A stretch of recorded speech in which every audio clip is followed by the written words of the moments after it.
I am Thomas, 67 years old. For 5 years, I let my daughter Emily and her husband Mark live in my house for free. Last Tuesday, she threw an electric bill at me and screamed that I was just a boarder in her home. She demanded I pay $5,000 a month in rent or get out. I simply nodded, packed a bag, and walked out the door. They didn't know I owned the house through an ironclad trust. I immediately called my lawyer and sold it for $940,000 in cash. When the new owners started the eviction process, Emily called me hysterical, but my reply was not what she expected. Before I continue, let me know in the comments where you are listening from. And please like and subscribe if you believe families should respect their elders. The electric bill slapped the granite countertop with a sharp crack that echoed in the kitchen. It was the only sound in the room, a sound like a starting pistol for a race I didn't know I was in. Mark, my son-in-law, slid it toward me with a greasy finger. $450, Thomas, he said. His voice was lazy, a perpetual drawl that always managed to sound both bored and accusatory at the same time. What exactly are you trying to do? Heat the entire city of Austin? I looked at the piece of paper. $450.37. It was addressed to me, Thomas, the man whose name was on the deed to the very ground Mark was standing on. I'm the one who pays this bill, Mark, I said, keeping my voice even. I've told you that. It's the principle of the thing, he shot back. Mark is 38. He wears wrinkled polo shirts he probably slept in. He lives in my house for free and hasn't held a steady job in 8 months. He knows an awful lot about principles. We are trying to save money, he continued, jabbing at the bill as if it were a hostile witness. And you're running the heat like we own the utility company. We, I asked. The word felt strange. Mark will pay the bill. And it's November. It's cold outside. That's when Emily, my daughter, walked in. She was drying her hands on a dish towel, one of the few things left from the wedding set Caroline and I received 45 years ago. She saw the bill. She saw Mark's defensive posture. And she immediately, reflexively took his side. Dad, he's right, she said. Her voice was soft, which, as I'd learned, was always worse than when she yelled. We all need to be more careful. Every dollar counts right now. I looked at my daughter, my Emily. She was wearing a Lululemon workout outfit, the kind that costs $120 for the pants alone. She hadn't worked since she married Mark 5 years ago. I resisted the urge to point that out. Emily, I said, my patience wearing thin. I have paid this bill. I pay the property taxes. I pay the insurance. I pay for the groceries. I have paid for every single thing in this house for 5 years, ever since you two moved in, right after your mother passed away. The name Caroline hung in the air. This kitchen with its custom oak cabinets I'd built myself and the quartz countertops I paid for just last year had been her sanctuary. Now it felt more like a battlefield. Mark scoffed. Don't pull the dead wife card, Thomas. This is about responsibility. We're a family. We're supposed to be a team. A team. Right. A team where I was the only one pulling the plow. And what's your contribution to the team, Mark? I couldn't help myself. I don't see you contributing to the $18,000 a year tax bill. I don't see you buying groceries. I did see you order a $300 set of golf clubs from Amazon last week, shipped right to this address. Mark's face flushed a dull red. That was a business expense. I'm networking. Networking for what? A job you haven't even applied for. Enough! Emily shouted. The shift was instant. The soft, concerned daughter was gone, replaced by this sharp, brittle stranger she'd become. This is exactly the problem, Dad. You're always attacking. You're always judging. You sit here in your little kingdom and judge us. This little kingdom is my home, I said, my voice hardening. It's our home, she snapped back. We live here. We've put our lives on hold to be here with you, Tatum. I almost laughed out loud. On hold, you moved in because you were evicted from your apartment in Dallas. You moved in because Mark lost his job. We moved in to support you after Mom died. That was 5 years ago, Emily. I am fine. It seems to me you're the ones who need the support. This was going nowhere. I sighed, picking up the bill and folding it neatly. I will pay this as I always do, but Mark, you will not speak to me that way in my own house again. Mark looked at Emily. It was a silent, smug challenge. Are you going to let him talk to me like that? Emily drew herself up to her full height. Her face hardened, and the daughter I knew vanished completely. She was replaced by this cold, entitled stranger. No, Emily said, her voice dropping to a low, dangerous level. We're not doing this anymore, Dad. We are not going to live under your thumb. My thumb? I was genuinely confused. I pay for everything. How is that living under my thumb? Exactly, she interrupted. You hold it over us. This kingdom, as you call it. You make us feel small. You make us feel like children. Mark chimed in, smelling blood in the water. She's right, Thomas. We can't build our future when we're stuck here living off your scraps, worrying about a $400 electric bill. Then don't worry about it, I said. Both of you go get jobs and buy your own house. Emily laughed. It was a sharp, ugly sound that didn't belong in Caroline's kitchen. Oh, Dad, you just don't get it, do you? We like this house. We like this neighborhood. This is our life. You're the one who's in the way. I stared at her. In the way? Do you have any idea, she said, stepping closer, what it's like to be 36 years old and have to tell your friends you live with your father? Do you know how humiliating that is? I imagine it's less humiliating than telling them you're homeless, I muttered. What did you say, Mim? Nothing. No, say it. I said. I repeated, standing up. I imagine it's less humiliating than being homeless, which you would have been 5 years ago if I hadn't taken you in. The truth hit her hard, but instead of shame, it curdled into rage. See, she shrieked, turning to Mark. This is what I'm talking about. He holds it over us. He treats us like dirt. She spun back to me, her eyes narrowed. You know what, Dad? Mark and I had a long talk last night. We've been caretakers for 5 years. Caretakers, I almost shouted. I'm 67, not 97. I don't need a caretaker. I fixed your garbage disposal last week. I drove you to the dentist because Mark was too busy playing video games.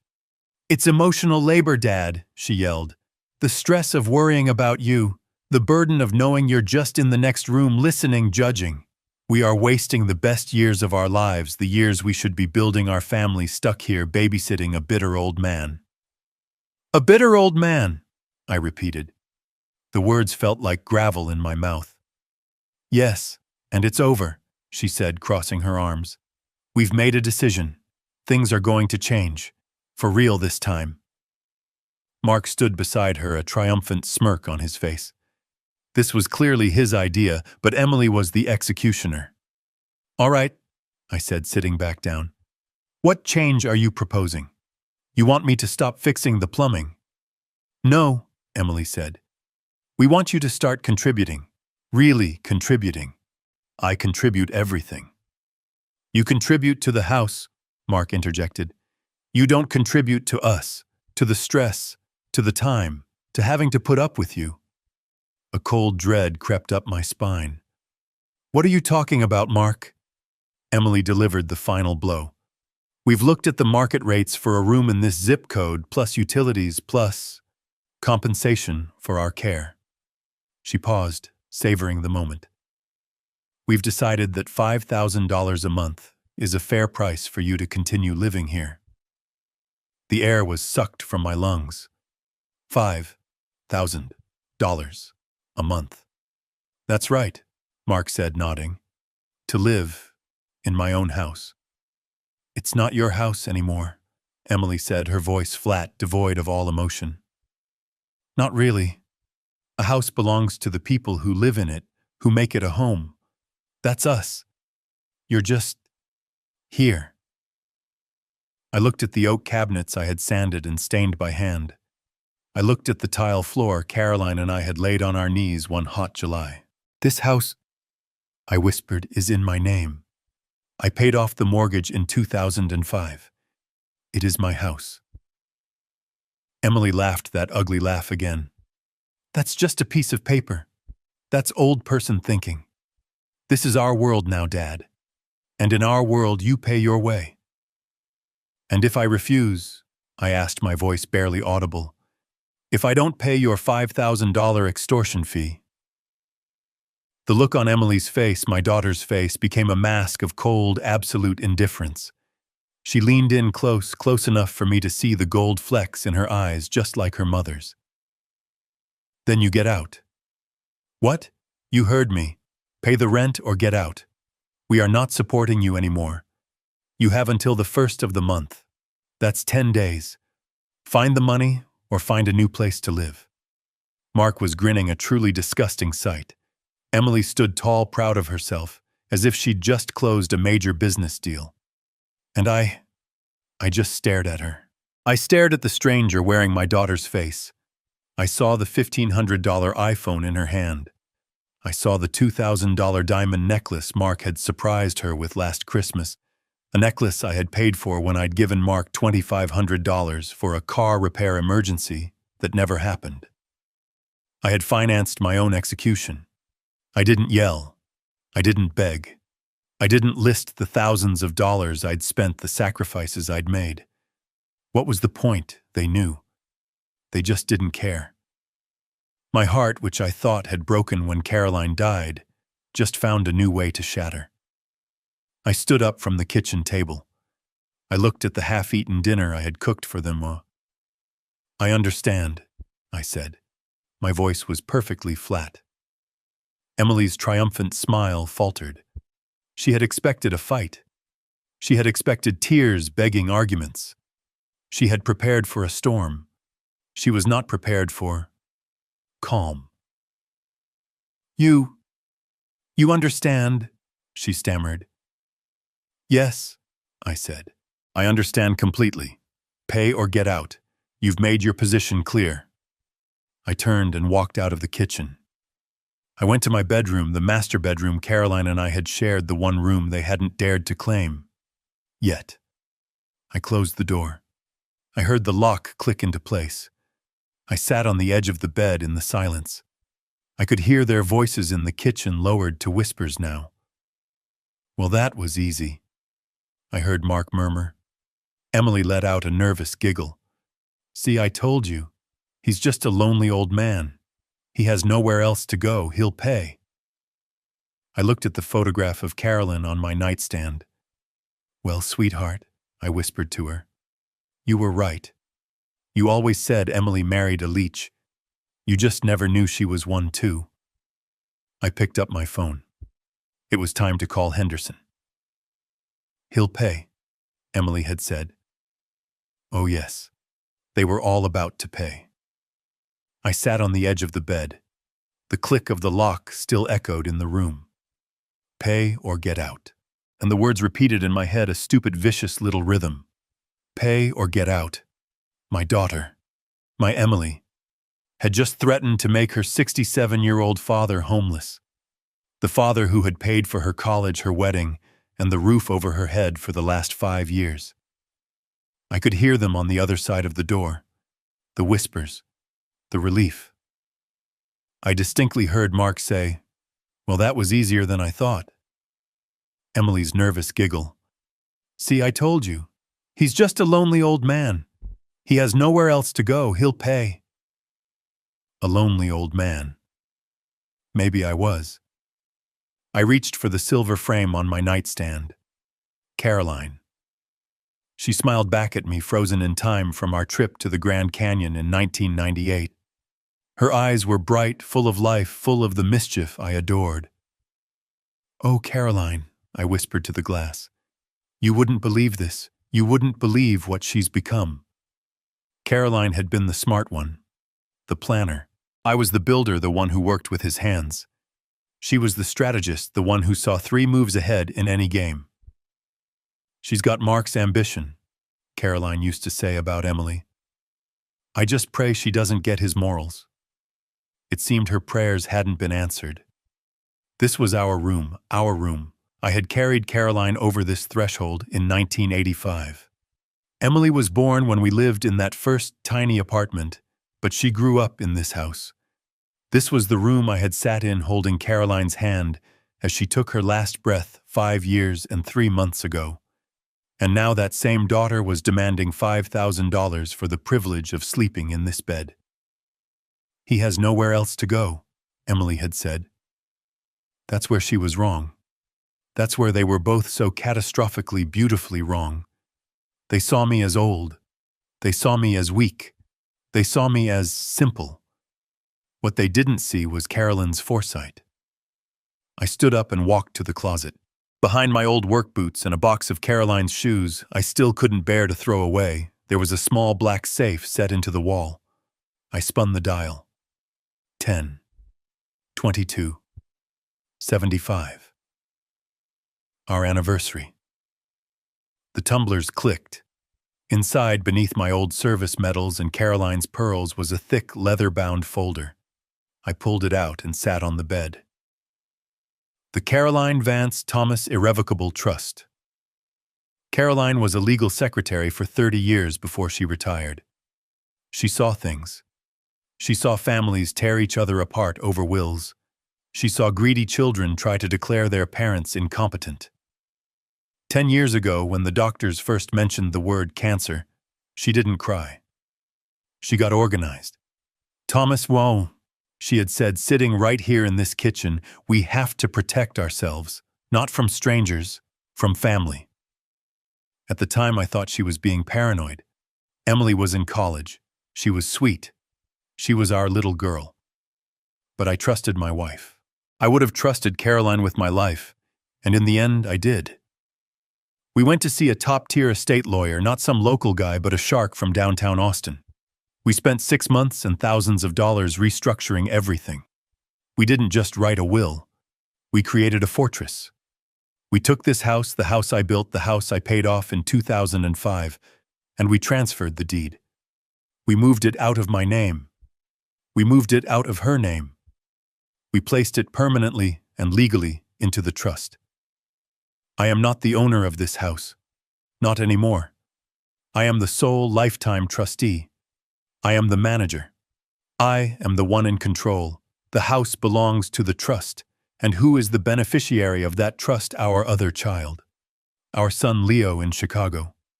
The one who calls every Sunday just to see how I am. The one who sends pictures of his kids. The one who has never asked me for a single dime. Emily.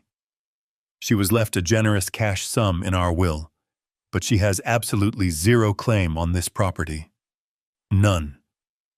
Legally, Emily and her deadbeat husband are not family members living with their long-suffering father.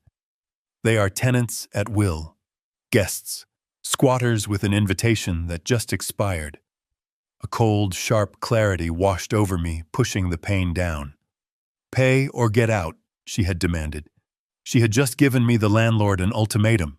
She had just tried to charge the owner rent. The sheer breathtaking arrogance of it, the stupidity. They were so blinded by their greed, so convinced of my weakness, so certain that I was a simple old man that they never even bothered to run a simple public records search on the property.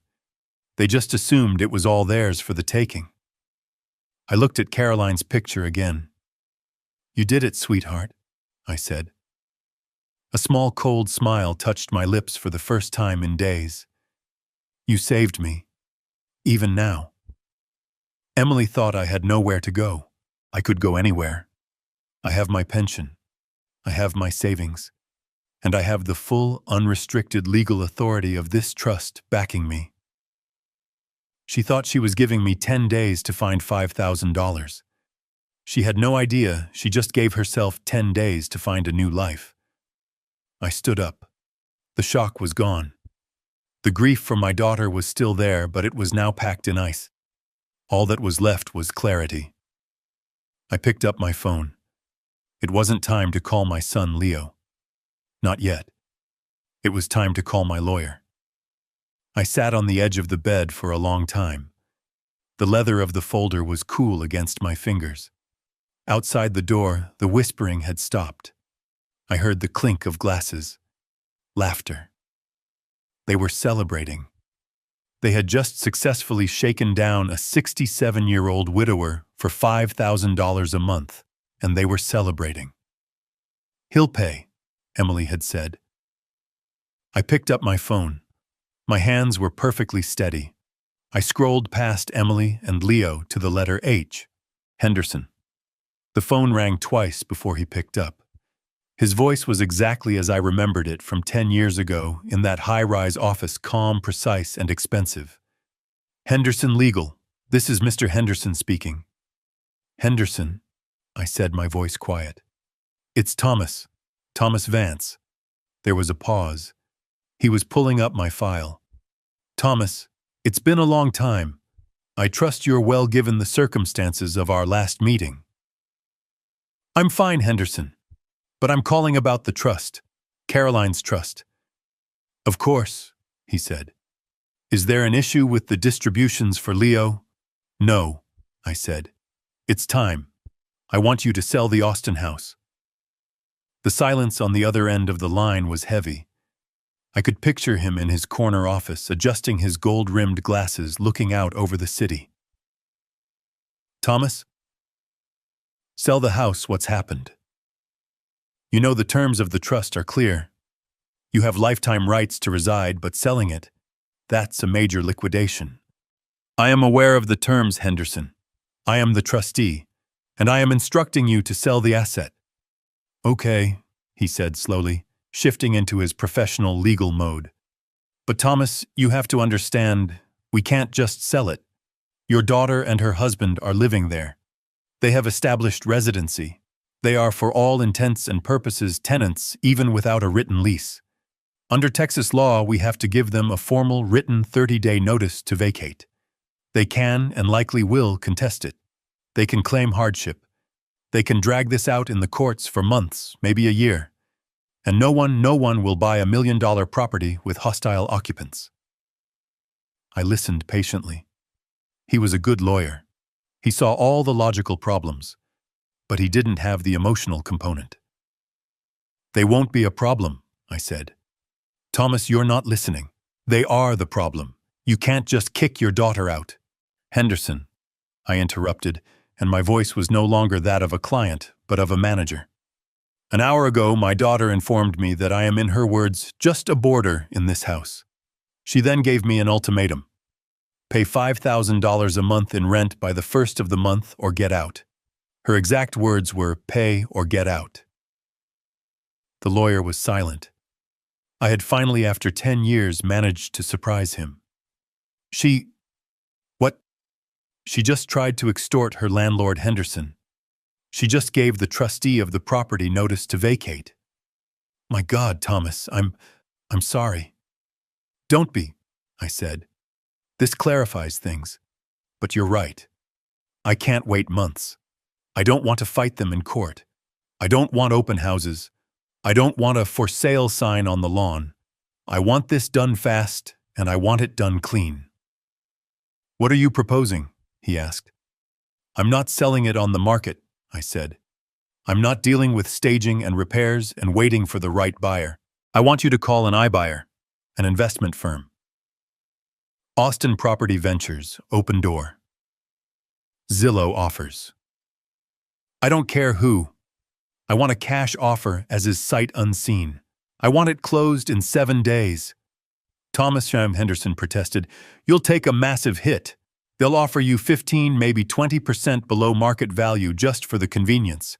The house is worth $1.1 million easily. You'll be lucky to get $950.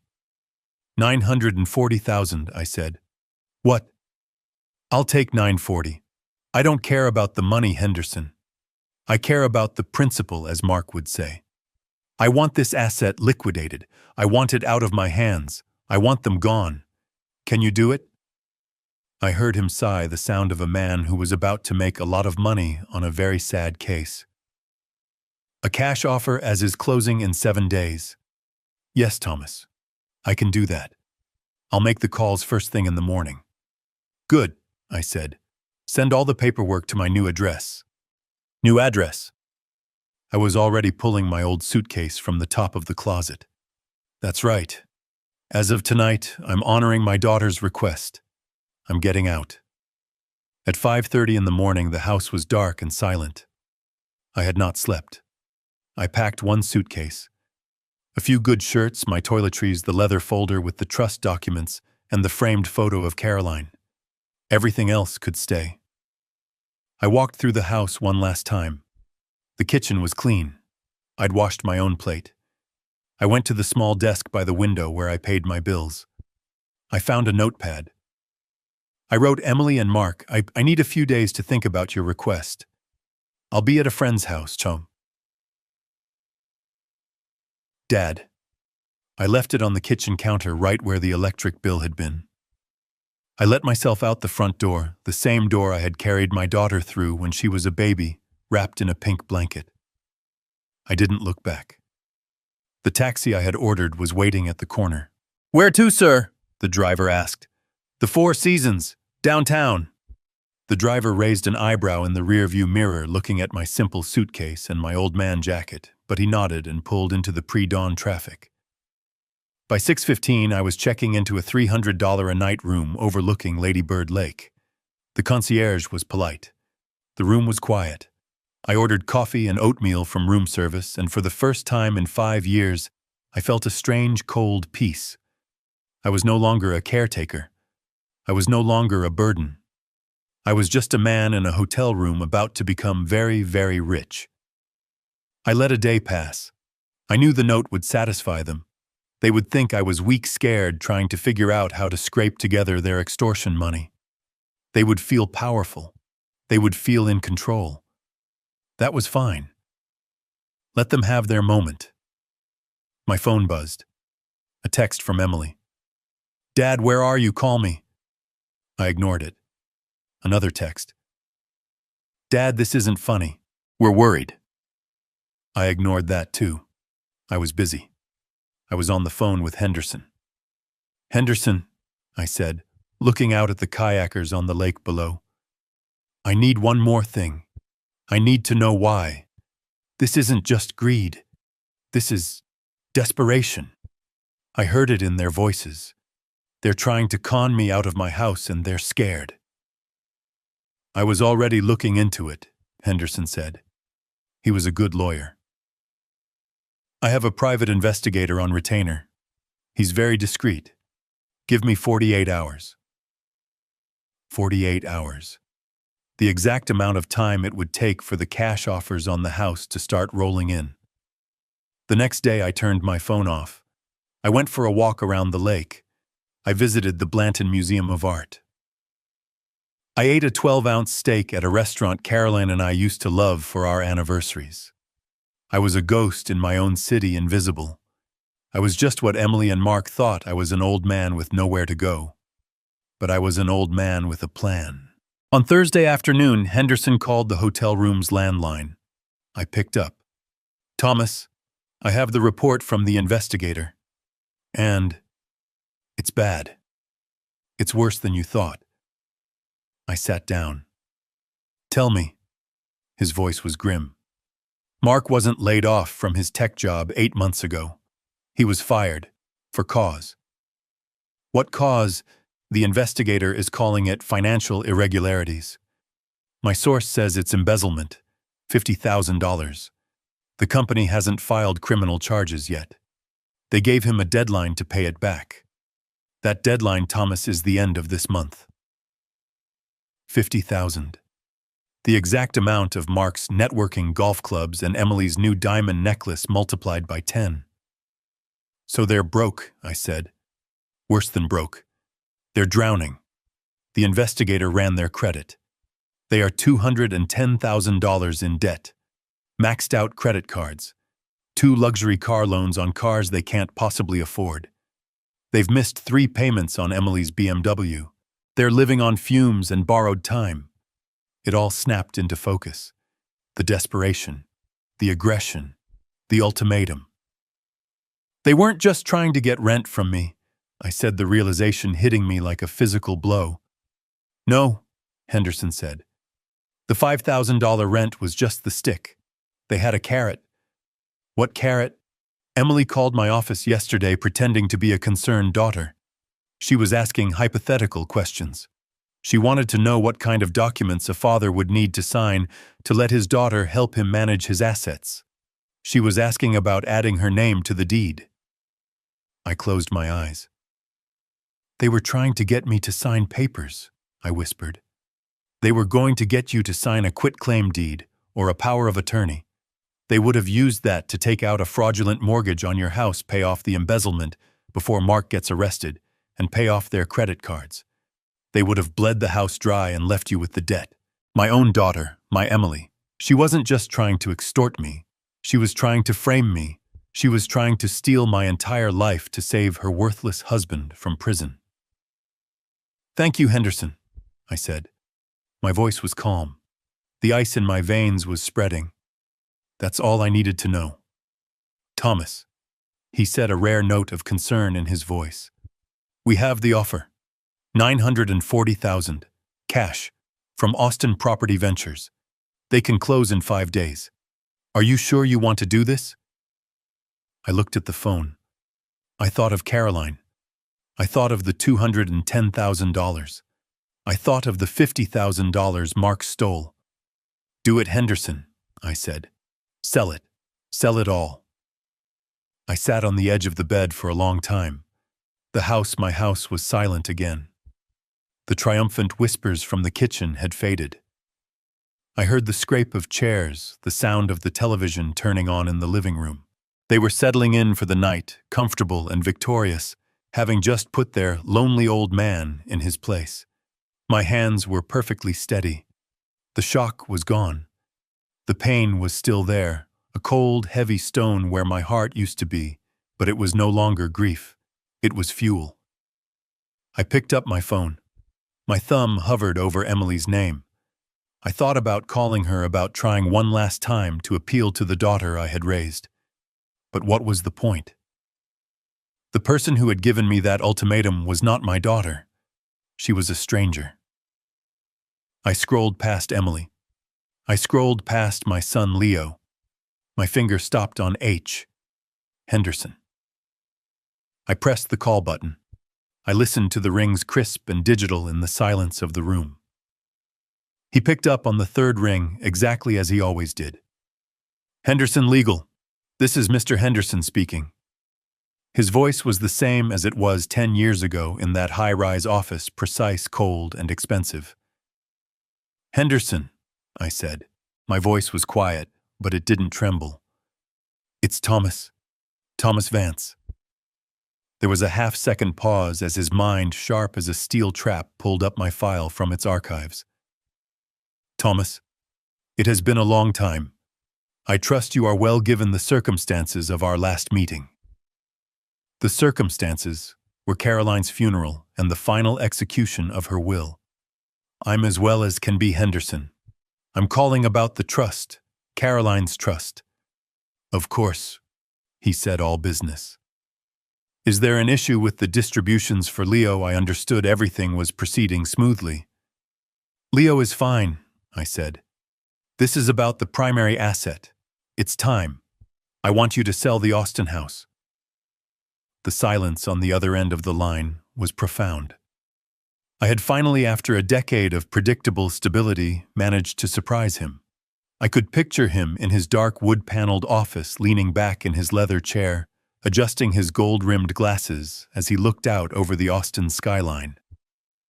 Thomas, sell the house, he finally said. His voice had lost its bored professional cadence. What has happened? You know the terms of the trust are clear. You have lifetime rights to reside. You are the sole trustee. But selling it, that's a major liquidation. It's the primary asset in the portfolio. I am aware of the terms, Henderson. I read them every year. I am the trustee. and I am instructing you as the legal counsel for the trust to sell the asset." "Okay," he said slowly, the gears in his legal mind shifting. "Okay, legally, you can. You have the authority. But practically, Thomas, you must understand we cannot just sell it. Your daughter and her husband are living there. They have established residency." "They are tenants at will," I corrected him, using the exact phrase he and Caroline had taught me. "They pay no rent. They have no lease." "Exactly." Henderson's voice sharpened, "which makes it more complicated, not less. Under Texas law, we must give them a formal, written 30-day notice to vacate. They can, and based on everything I know about contentious family disputes, they will contest it. They can claim hardship. They can claim you're not mentally competent to make this decision. They can drag this out in the eviction courts for months, Thomas. Maybe a year or more." He took a breath, letting the bad news sink in. "And no one will buy $1 million property with hostile occupants currently living in it. We would have to get them out first. It's a long, ugly public process. It could take forever." I listened patiently to his entirely correct and logical assessment. He was a good lawyer. He saw all the problems, but he didn't have the solution. I did. "They won't be a problem," I said. "Thomas, you're not listening to me. They are the problem. You can't just kick your daughter out onto the street. The optics are terrible and the legal fight will be—" "Henderson," I interrupted. My voice was different now. It was not the voice of a grieving client. It was the voice of the man who ran a 50-person construction crew for 40 years. The voice of a boss. "An hour ago, my daughter informed me that I am, in her words, just a boarder in this house. She then gave me an ultimatum. Pay $5,000 a month in rent by the first of the month, or get out." Her exact words, Henderson, were pay or get out. The silence that followed was absolute. "She—" "What?" he finally whispered. "She just tried to extort her landlord, Henderson. She just gave the trustee of the property notice to vacate." I heard him exhale a long, slow whistle. "My God, Thomas. I'm sorry." "Don't be," I said, and I was surprised to find I meant it. "This clarifies things. It makes the decision clean. But you're right about one thing. I cannot wait months. I don't want to fight them in court. I don't want open houses. I don't want a for sale sign on the lawn that they will deface. I want this done fast, and I want it done silently." "What are you proposing?" he asked. "A private sale?" "No," I said. "I'm not selling it on the market. I am not dealing with staging or repairs or waiting for the right buyer to get their financing in order. I want you to call an iBuyer, an investment firm, Austin Property Ventures. Open Door Zillow offers. I don't care who.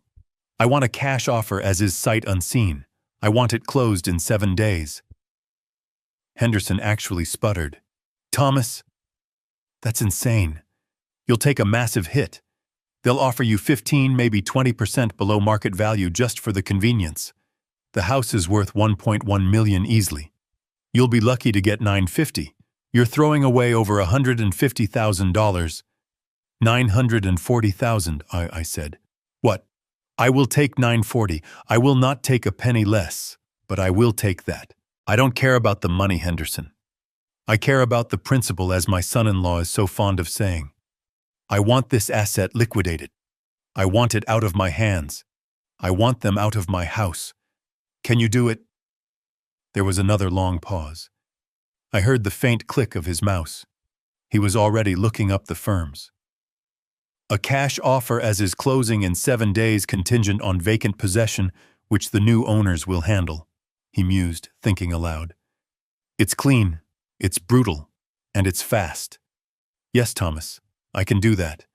I'll make the calls first thing in the morning. I can probably have 3 offers for you by noon." "Good," I said. I stood up the suitcase in my hand. "Send all the paperwork to my new address." "New address." "That's right," I said, I walked to my bedroom door and listened. The TV was loud, a stupid sitcom. They were laughing. As of tonight, I'm honoring my daughter's request. I'm getting out. At 5:30 in the morning, the house was black and silent. I had not slept. I stood in the darkness of my room, my old suitcase already packed by the door. One suitcase. That's all I would take. The rest of it, the furniture I had built, the books Caroline and I had collected, the life we had shared, it was all just stuff. It was the past, and they could have it. I opened my door, wincing at the faint click of the latch. I stood in the hallway listening. From their bedroom down the hall, I heard the faint rhythmic sound of Mark's snoring. They were asleep, dreaming perhaps of the $5,000 they would soon be collecting, dreaming of how they would spend it. I walked silently through the house. I went into the kitchen where Caroline and I had taught Emily to bake her first batch of cookies. The kitchen where just 12 hours ago that same Emily had threatened to throw me out onto the street. I found a notepad by the phone, the one we used to use for grocery lists. My hand was steady as I wrote the note. Emily and Mark, I wrote. I need a few days to think about your request. I'll be at a friend's house. Dad. A friend's house. The lie was simple, believable. They would think I was weak, scared, perhaps staying on some old army buddy's couch trying to figure out how to scrape together their extortion money. They would feel powerful. They would feel in control. That was fine. Let them have their moment. I placed the note squarely in the center of the kitchen counter, right where the electric bill had been. I let myself out the front door, the same door I had carried my daughter through when she was a baby, wrapped in a pink blanket. I didn't lock it with the deadbolt. Why bother? It wasn't my house anymore. I pulled the door shut, and the final quiet click was the sound of a 45-year chapter of my life ending. The taxi I had ordered was waiting at the corner just as I'd requested. The driver didn't say a word as I put my single bag in the trunk and got into the back seat. "Where to, sir?" he asked, his voice tired in the pre-dawn darkness. "The Four Seasons, downtown." I saw his eyes flick up to the rearview mirror. He was looking at my old man jacket, my simple suitcase, my worn face. He was contrasting it with the destination. I said nothing. He just nodded and pulled away from the curb. I didn't look back.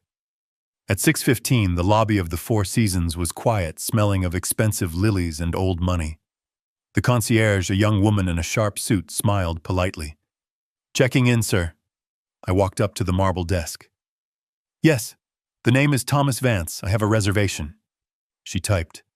"Ah, yes, Mr. Vance, welcome. The Executive King Suite on the 10th floor. We have you down for 1 week with the option to extend." "That's correct," I said. I pulled out my wallet. Not the one Emily and Mark always saw, the old cracked leather one I used for groceries.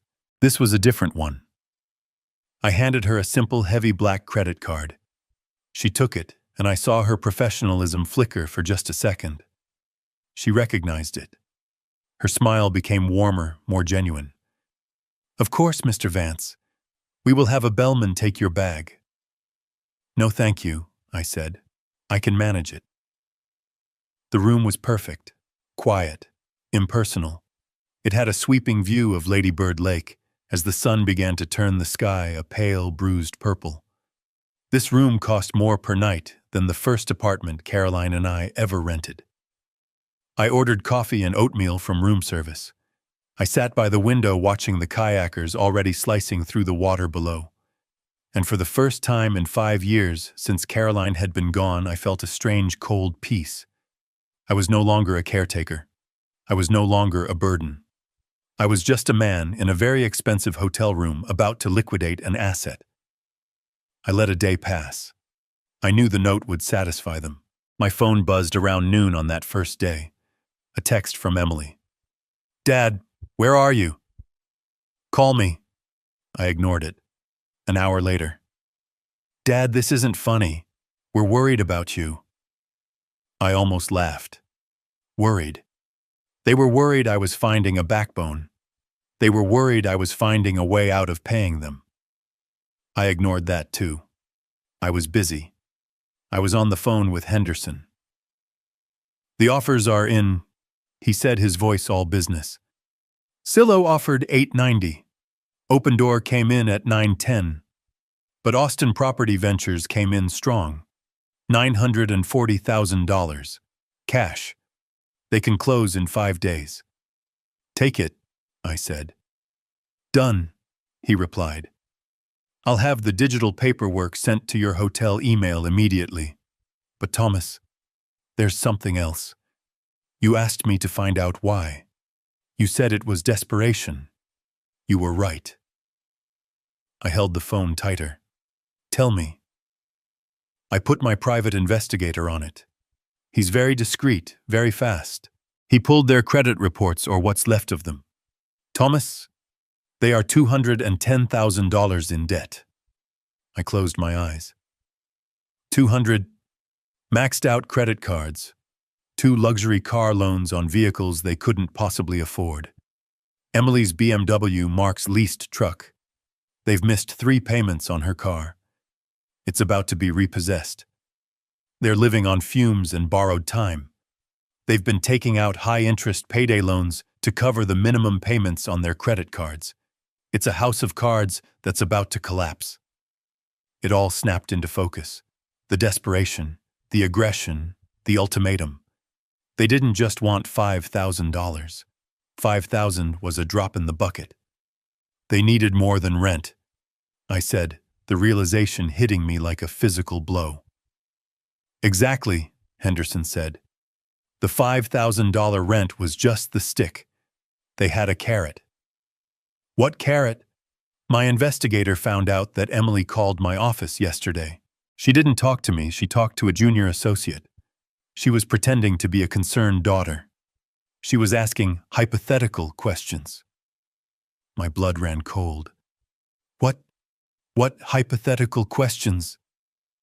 She wanted to know what kind of documents a father would need to sign to let his loving daughter help him manage his assets. She was asking about adding her name to the deed, about co-signing on a home equity line of credit. I sank down onto the edge of the king-sized bed. They were trying to get me to sign papers, I whispered. They were going to get you to sign a quitclaim deed or a power of attorney, Thomas. They would have used that to take out a fraudulent mortgage on your house. They would have bled the equity dry, paid off their debts, and left you and the trust holding the bag. My own daughter. My Emily. She wasn't just trying to extort me. She was trying to frame me. She was trying to steal my entire life's work, and then Henderson delivered the final killing blow. There's one more thing, he said. His voice was grim. Mark. He wasn't laid off from his tech job 8 months ago. He was fired. For cause. What cause? The investigator is calling it financial irregularities. My source inside the company says it's embezzlement. $50,000, Thomas. The company hasn't filed criminal charges yet. They gave him a quiet deadline to pay it all back. That deadline, Thomas, is the end of this month. $50,000. The exact amount of Mark's networking golf clubs and Emily's new diamond necklace multiplied by 10. They weren't just trying to pay their credit cards. They were trying to keep Mark out of prison. My own daughter was willing to destroy her father to save her worthless criminal husband. Thank you, Henderson, I said. My voice was ice. The last bit of warmth, the last flickering ember of love I had for the woman Emily had become just went out. That's all I needed to know. Thomas, he said, a rare note of concern in his voice. We have the offer. $940,000. It's real. They're wiring the earnest money. Are you absolutely sure you want to pull this trigger? I looked out the window at the setting sun, painting the sky in brilliant shades of orange and blood red. I thought of Caroline. I thought of the $50,000 Mark stole. I thought of the $210,000 of debt. I thought of my daughter, my little girl, trying to con me into signing away my home. Do it, Henderson, I said. Send me the papers. I'll sign them tonight. Sell it. Sell it all. My phone had been silent for 36 hours. I had ignored the first few texts. Dad, where are you? Dad, this isn't funny. Dad, we're worried. I let them simmer.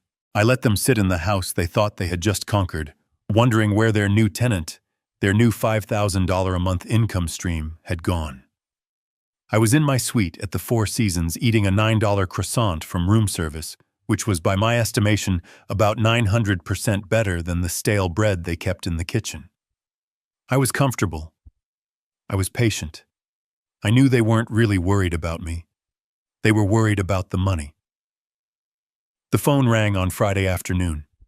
I let it ring 3 times, just long enough. I picked up. Hello? Daddy? The voice. It wasn't the cold, hard-edged voice of the stranger in my kitchen. This was a different voice. This was the high, breathy little girl voice. The one she used when she was 12 and wanted a new bicycle. The one she used in college when she needed money for spring break. It was a performance, and it turned my stomach. Daddy, oh thank God. Where are you? We've been going out of our minds. Are you okay? Are you safe? I'm fine, Emily, I said. My voice was intentionally flat, tired. I'm at Bill's house. Bill Murdoch from the old crew. Bill had been dead for 3 years, but Emily wouldn't know that. She never paid attention. Oh, Dad, thank goodness, she breathed. The relief in her voice was palpable. Listen, I am so sorry about the other night. I don't know what got into me. Mark and I, we were just so stressed. We were horrible. We didn't mean any of it. I said nothing. I let the silence stretch. You didn't mean it, I thought. You didn't mean to threaten a 67-year-old man with homelessness. You didn't mean to call him a bitter old man. Got it. Dad, are you there? It was intense, Emily, I finally said. I know, and we want to make it right. Please come home. We don't want your money, Dad. Forget the $5,000. That was stupid. It was just Mark being stressed, you know how he gets. We just want you home. We miss you. The house is so empty without you. I looked around my magnificent empty hotel suite. It's empty because I'm not there to cook your dinner, Emily. It's empty because you're worried your ATM just got up and walked out of the bank. That's nice of you to say, Emily, I replied. I could hear her take a shaky breath, the next part of her script loading. And we were talking. And the reason we've been so stressed, it's just finances. You know. Oh, here it comes, I thought, settling back into the plush armchair. Here comes the $210,000 question. Things have just been tight, she continued, her voice full of fake vulnerability. Mark's new consulting project hasn't really taken off yet, and my online commissions are slow. And this house, it's a wonderful house, Dad, but it's old. Old, I thought. I just remodeled the master bathroom in 2021. I put in those quartz countertops for you myself last year. It's not old, it's just not liquid. Mark and I were talking to a financial advisor, she said. Just a friend. And he was looking at our situation. He said we are house rich but cash poor. Isn't that a funny way to put it? Hilarious, I said. But he had this brilliant idea. He said, Dad, the house is paid off, right? You know it is, I said. I paid it off the year you graduated high school. Right. That's the amazing part, she gushed as if this was a new discovery. All that, what did he call it, equity. It's just sitting there, locked up, doing nothing. He said we could take out a tiny loan, just a simple home equity line of credit. A HELOC. He said it's super common, everyone does it. A loan, I repeated, playing dumb. Against my house. Yes, she said, rushing now, selling it hard. But it's a good thing. We could finally fix that little patch on the roof, and maybe update the plumbing in the guest bath. And, you know, while we're at it, we could pay off a few of our high-interest credit cards. It would just free us up so much. It would take all the stress away. It wouldn't cost you a penny, Dad. We would make all the payments. 100%. We promise. I closed my eyes. Pay off credit cards. Pay off $210,000. Pay off the $50,000 Mark embezzled before he ends up in a cell. That's a few high-interest cards, all right. They'd strip the equity out of this house so fast, it would make your head spin. And when they defaulted, because they would default, the bank would come for the house. My house. Caroline's house. The house that legally belongs to their brother. Emily, I said, letting just the right amount of weary confusion enter my voice. I don't know anything about those kinds of loans. A line of credit. That sounds complicated. It sounds dangerous. Your mother never wanted debt on this house. Ever. I heard her frustrated sigh, quickly covered by a cough. No, Dad, it's not dangerous. It's smart. It's what people do. It's just paperwork. The only thing is, because the house is in your name, we need you to sign the papers. Sign. Yes, just to authorize it. That's all. It's just a signature.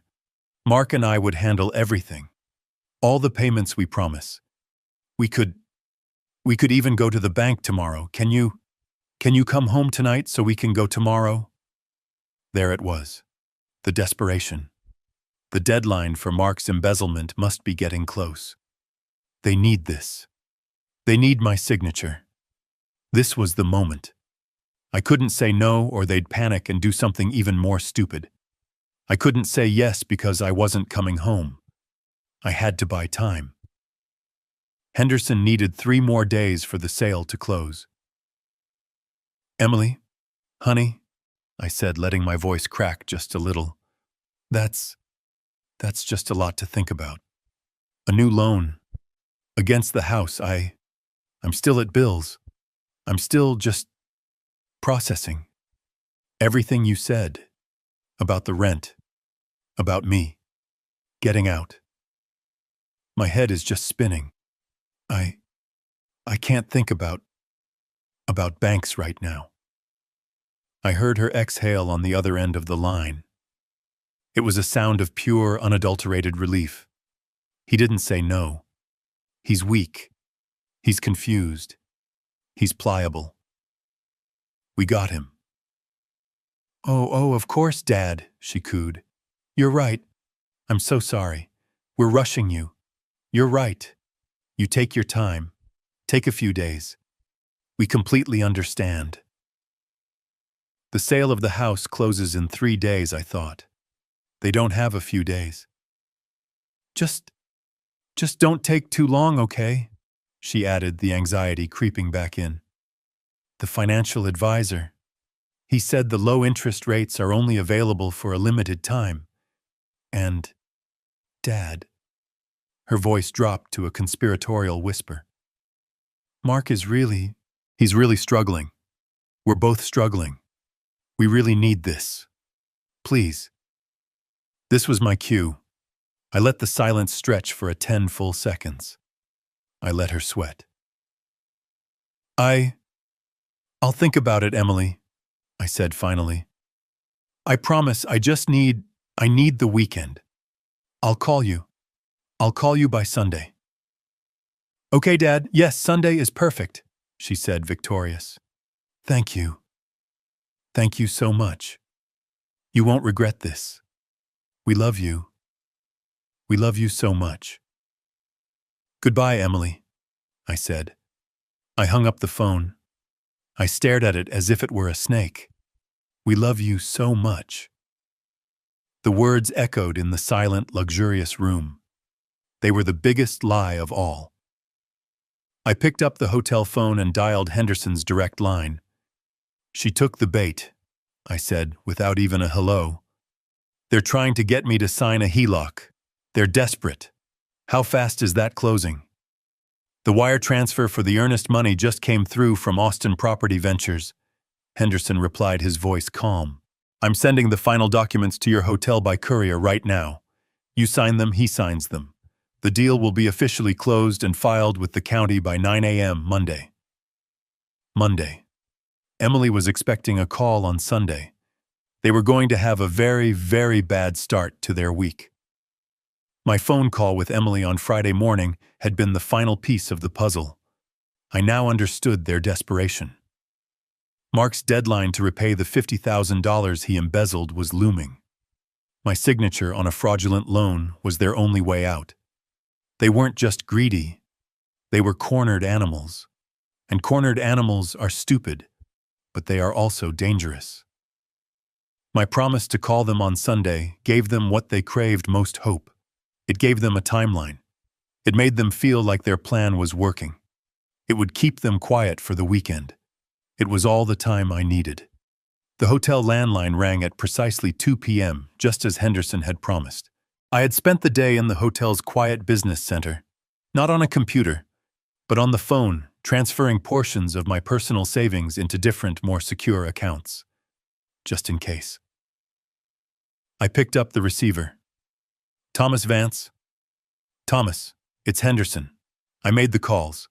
I told them exactly what you said. We have a highly motivated seller, needs an immediate all-cash as-is closing. No inspections, no contingencies. The sharks are circling." "Good," I said, looking out the window. "Let them circle." "The market is hot, so the lowball offers weren't as low as I feared," Henderson said. His voice was all business. "Zillow offers came in at $890. Open Door was better at $910. They're all trying to hedge, banking on our desperation." "And Austin Property Ventures?" I asked. I knew their reputation. They were the biggest, fastest, and most ruthless iBuyers in the state. "They came in at $940,000, Henderson said. "Cash, no inspections, no repairs. They can wire the earnest money in 1 hour and close in 5 business days. Thomas, I have to advise you, this is a significant discount.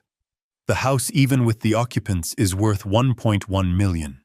That's $160,000 you are leaving on the table." I did the math in my head. $160,000. It was a lot of money. But what was it really? It was the price of freedom. It was the price of justice. It was the price of not spending the next year of my life in court fighting an eviction battle against my own daughter. It was the cost of removing a cancer. $160,000, I said. "That's a bargain, Henderson." He sighed. I knew he hated it on principle. "You're the client. You're the trustee. The decision is yours." "Take it," I said. $940. Tell them yes. Close the deal. Send me the papers." "All right," Henderson said, the resignation clear in his voice. "I'll draw up the purchase agreement immediately. They'll want to sign fast. This isn't something we do over DocuSign, Thomas. This is a multi-signature trust liquidation. You'll need to come to the office. The buyers will send their representative." "When?" "They want to move before the weekend. How about this afternoon, 3 o'clock? "I'll be there," I said, and hung up. I walked to the closet in my suite. I pushed past the wrinkled shirt and khaki pants I had worn when I left the house. The costume of the simple old man. Behind them in a garment bag was my armor. Emily and Mark had only ever seen me as a widower in faded jeans, a man who fixed garbage disposals and mowed his own lawn. They had never bothered to ask what I did for 45 years before I retired. They never wondered why even in retirement I still had my suits professionally dry cleaned. They never wondered why I kept a pair of polished Allen Edmonds shoes in the back of my closet. They saw what they wanted to see: a burden, a wallet, an obstacle. I put on a crisp white shirt. I tied the knot on a simple dark blue silk tie. I put on the navy blue suit, the one I had tailored in '98, and which still fit perfectly. I slipped the heavy gold Omega watch onto my wrist. It had been Caroline's last gift to me. For the man who manages the world, the inscription read. I looked in the mirror. The sad, confused boarder from the kitchen was gone. The man looking back at me was Thomas Vance, the man who had run a 50-person construction crew for 40 years, the man who had built half the bridges in this county, the man Caroline had trusted with everything, the trustee. I took a cab to Henderson's office building downtown. The lobby was a symphony of glass, steel, and quiet, expensive artwork. This was Caroline's world, the quiet hum of money, the smell of expensive leather and floor wax. I had always been the man who worked with sawdust and sweat. She was the one who understood this quiet, unshakable power. She had left it for me. She knew. She somehow knew that one day I would need it. The elevator opened onto the 40th floor. The receptionist looked up from her screen. May I help you, sir? Thomas Vance. I have a 3 o'clock appointment with Mr. Henderson. Her eyes widened slightly. She recognized the name. Of course, Mr. Vance, right this way. Mr. Henderson is expecting you. Henderson met me at the door of his conference room. He was wearing his usual 3-piece suit. He looked at my attire and nodded a small, sad smile on his face. Thomas, you look well. I feel focused, Henderson, I said. Let's get this done. The conference room was massive. A single polished mahogany table reflected the Austin skyline like a dark mirror. At the far end sat a young man. He couldn't have been more than 30. He wore a suit that probably cost more than my first car, and he smelled of ambition and expensive cologne. He was exactly the kind of shark I had been expecting. Thomas, Henderson said. This is Mr. Cade from Austin Property Ventures. He's here to sign on behalf of the buyers. Cade stood up and extended a manicured hand. He had a politician's smile. Mr. Vance, a pleasure. We're very happy to be doing this business with you. We want to guarantee a smooth, respectful transition. I appreciate the speed, Mr. Cade, I said, my voice firm. Smooth is exactly what I'm looking for. We sat. Henderson, the consummate professional, began the ceremony. He slid a stack of documents at least an inch thick in front of me. Thomas, this is the main purchase agreement. It stipulates the $940,000 price, all cash. This is the as-is rider stating the property is sold in its current condition. He tapped another page. This is the waiver of inspection. This confirms the buyers are responsible for all contents left in the home after closing. And this... He paused, his eyes meeting mine. This is the most important part. This rider confirms that the property is currently occupied and that the buyer's Austin Property Ventures will assume all legal and financial responsibility for occupant removal and any associated legal costs indemnifying the trust from all future claims. Occupant removal. That's what Emily and Mark were now. Just a line item in a contract. A legal problem for Mr. Cade's firm to solve. I understand, I said. Henderson handed me the pen. It was a heavy gold-plated fountain pen. Sign here, Thomas. And here. And here. I looked at the signature line. It didn't say Thomas Vance. It said, by Thomas Vance, sole trustee. I took the pen. The nib scratched quietly against the thick paper. The ink flowed black and permanent. I signed the name I had not used in 5 years, the name that held all the power. Thomas Vance, sole trustee of the Caroline Vance Thomas Irrevocable Trust. I signed away the kitchen where Emily had taken her first steps. I signed away the backyard where I had taught her to ride a bike. I signed away the bedroom where my wife of 45 years had died in my arms. I felt nothing. Nothing but the cold, clean satisfaction of a job well done, a problem being solved. I pushed the stack of papers across the polished table. Mr. Cade didn't even read them. He already knew what they said. He simply opened his own folder and began to sign his own name, a quick, sharp signature that looked like a spike. He stood up, his smile perfectly in place. He shook my hand again. "A pleasure, Mr. Vance. The funds will be wired to the trust account within 48 hours per the agreement. Our legal team will handle the rest." "Thank you, Mr. Cade," I said. He nodded at Henderson and was gone. The entire transaction had taken less than 15 minutes.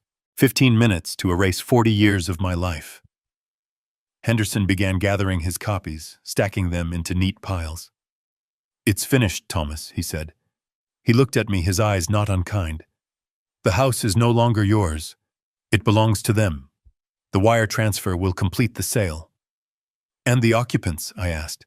"They are no longer your concern," Henderson said, closing a folder with a definitive thump.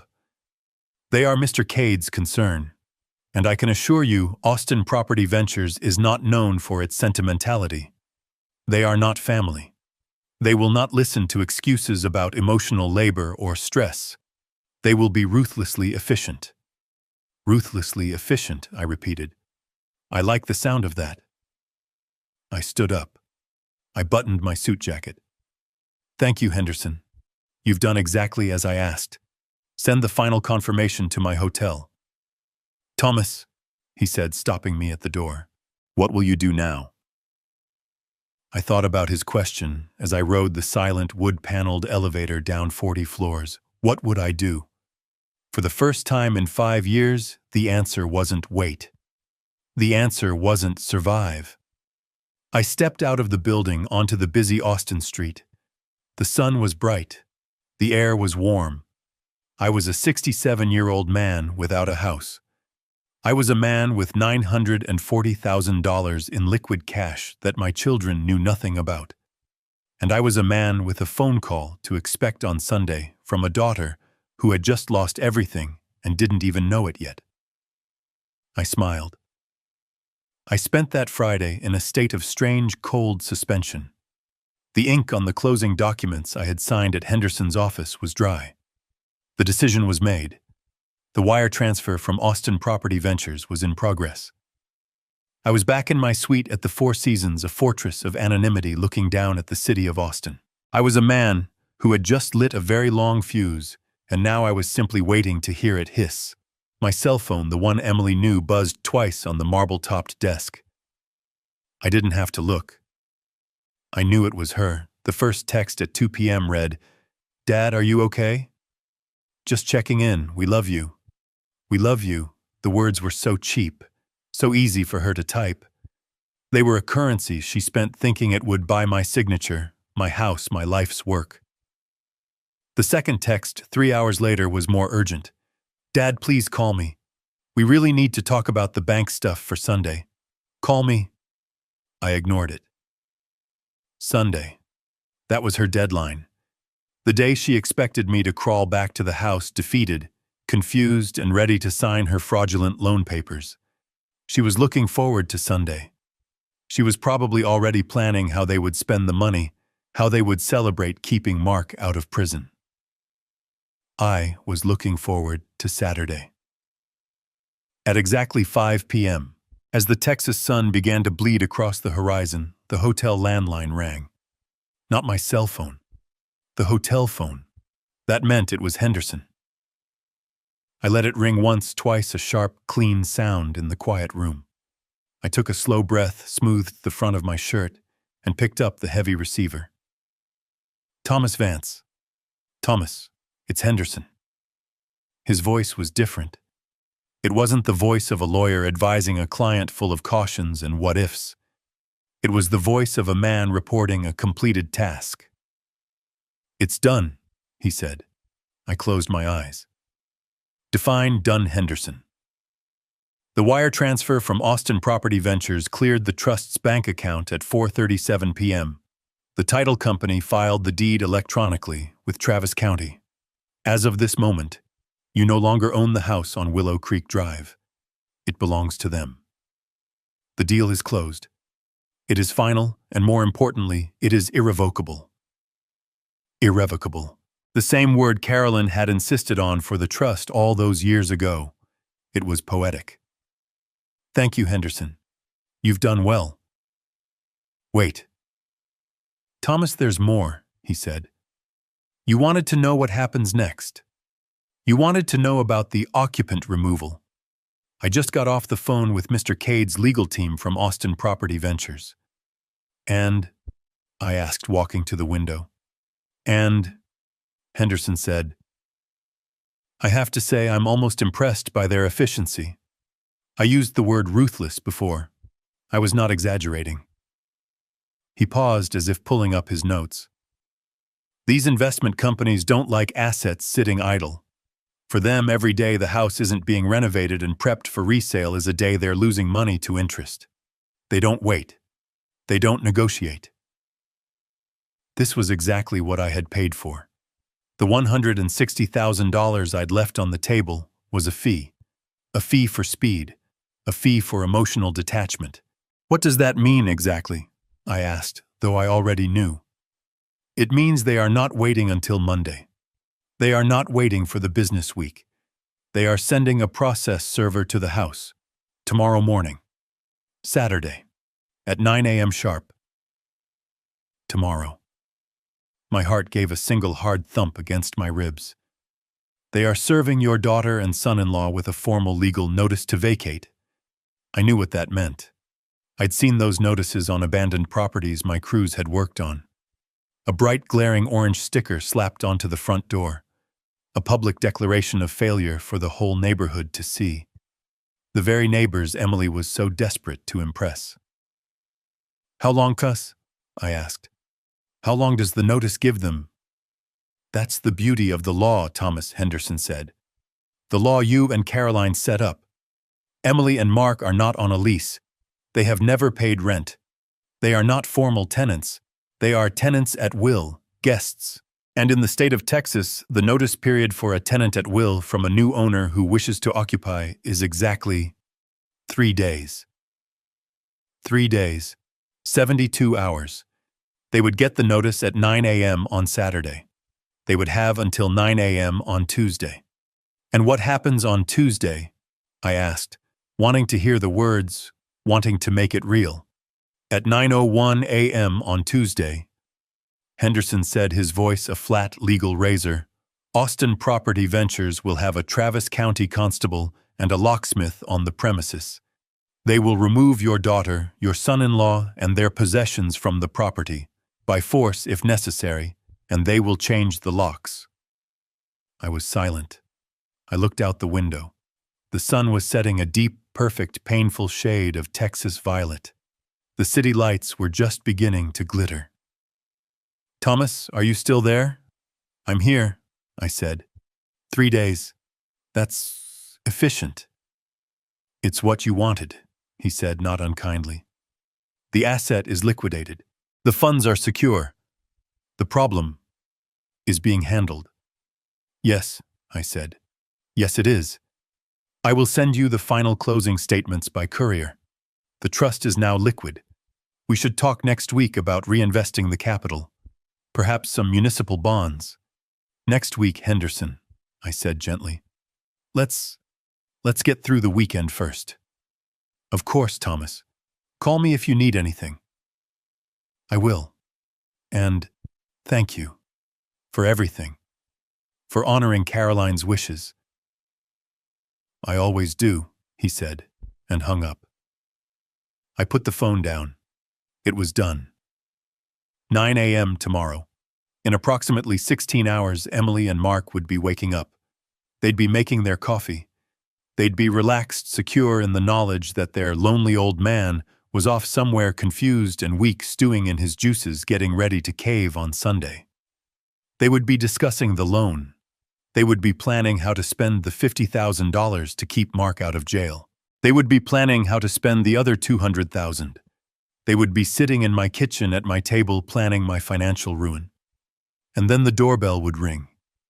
A man in a cheap suit would be standing on the porch I built. He would hand them an envelope, and their entire world would end. I walked over to the minibar in my suite. I found a small, expensive bottle of Macallan 18. I poured 2 fingers into a heavy glass. I raised it to the empty room, to the reflection of the man in the window. "To you, Caroline," I whispered. "You magnificent, brilliant woman. You always knew." I took a sip. The whiskey burned, but it was a good, clean fire. The clock on the wall started ticking. Saturday morning, 9 a.m. I was sitting in the plush armchair by the window of my suite at the Four Seasons. The room was silent, perfect. The city of Austin was quiet below me. I had already had my oatmeal and a pot of Jamaican Blue Mountain coffee. It was hot, black, and strong. I looked at the clock on the wall. 9:01. I pictured the scene across town. The quiet, tree-lined street. The mailman wouldn't even be there for another hour. But Mr. Cade's process server would be. I envisioned him walking up the pathway I had laid with my own hands, past the rose bushes Caroline had planted. 9:02. I wondered if Mark was still asleep, cocooned in the $1,000 mattress I had paid for. Emily was probably in her expensive workout clothes, drinking a kale smoothie she had bought with my grocery money. 9:03. Any second now. The doorbell would ring. They would be annoyed, expecting an Amazon package they'd have to sign for probably another one of Mark's business expenses. But it wouldn't be a package. It would be a man in a cheap suit, carrying a very important envelope. 9:05 a.m. My cell phone sitting on the polished mahogany desk vibrated. The screen lit up Emily. I smiled. Right on schedule. I let it vibrate. Once. Twice. I took another slow, deliberate sip of my coffee. It was excellent. On the third ring, I picked up the phone. I didn't say hello. I just pressed the button and waited, listening. It wasn't a word. It was a sound. A shriek. A high-pitched guttural noise I hadn't heard since she was 3 years old and had fallen off the swing set at the park. It was the sound of pure, unadulterated, blind-sided terror. "Dad! Dad, where are you? Oh my God! Dad, please, where are you?" "Emily," I said.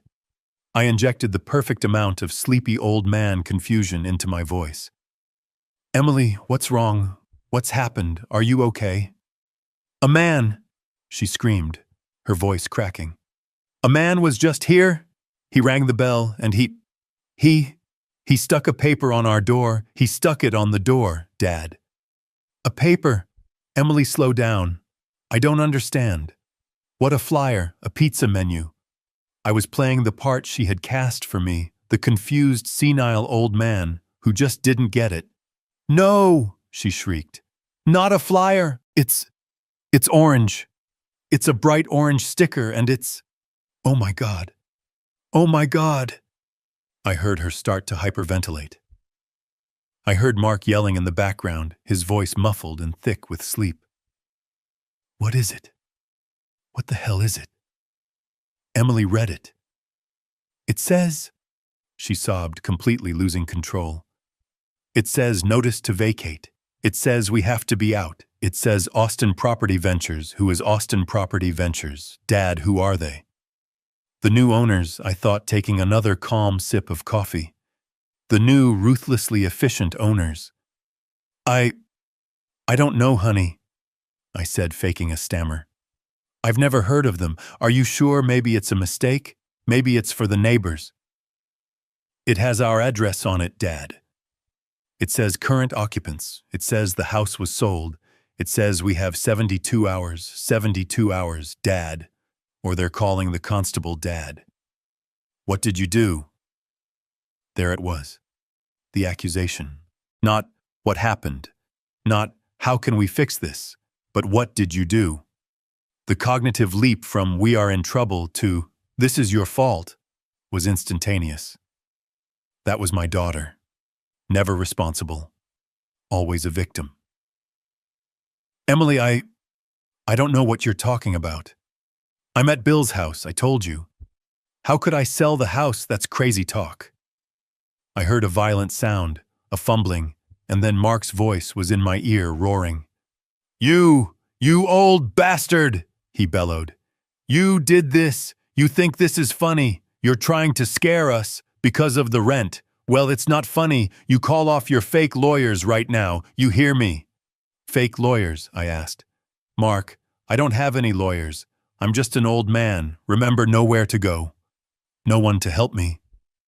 Don't you play dumb with me, he raged. Emily said you were acting weird. This is some sick, twisted game. Well, we're not playing. You get home right now and you fix this, or I swear to God. Or what, Mark? I asked. My voice was no longer confused. It was no longer weak. It was cold. It was the voice I used on construction sites when a fool was about to get someone killed. What exactly are you going to do? You're going to threaten me. You, a man living rent-free in a house you don't own, who is currently being investigated for embezzling $50,000 from your last job. You're going to threaten me. The silence on the other end of the line was absolute. It was so quiet, I could hear the faint buzz of the hotel room's air conditioner. I had just confirmed that I knew. That was the first shot. Mark was speechless. I heard the phone fumble again, and Emily came back on. Her voice was no longer hysterical. It was a low, terrified, trembling whisper. You knew, she whispered. You knew about Mark's problem. I know everything, Emily, I said. I know about the $210,000 in debt. I know about the BMW they're about to repossess. I know about the $50,000 he stole. I know everything. But, the house. She was sputtering. Her brain was frantically trying to connect the dots. The lonely old man she had kicked out simply did not compute with the man who held all the cards. It says the house was sold, she whispered, as if reading the words for the first time and truly understanding them. It says, the new legal owners, Austin Property Ventures. New owners. Dad. What does that mean? It means, I said, taking another sip of my coffee, that you should probably start packing. What? Austin Property Ventures, I said, speaking slowly and clearly as if to a child, is a highly reputable real estate investment firm. They buy properties for cash. They are, as the notice on your door clearly states, the new legal owners of the house you are currently standing in. No, she breathed. No, you're lying. You can't. You wouldn't. Wouldn't what, Emily? You gave me an ultimatum. You told me to pay $5,000 a month or get out. You said, and I quote, "This is our world now, Dad. You pay your way." I'm 67 years old. I'm retired. I don't have $5,000 a month for rent. So you sold it. You sold our home. My home, I corrected her. You were very clear, Emily. I was just a boarder. I was just in the way. So I got out of the way. I took my name off the piece of paper you thought was so unimportant. I liquidated the asset. It was a very clean transaction. I got a very fair price.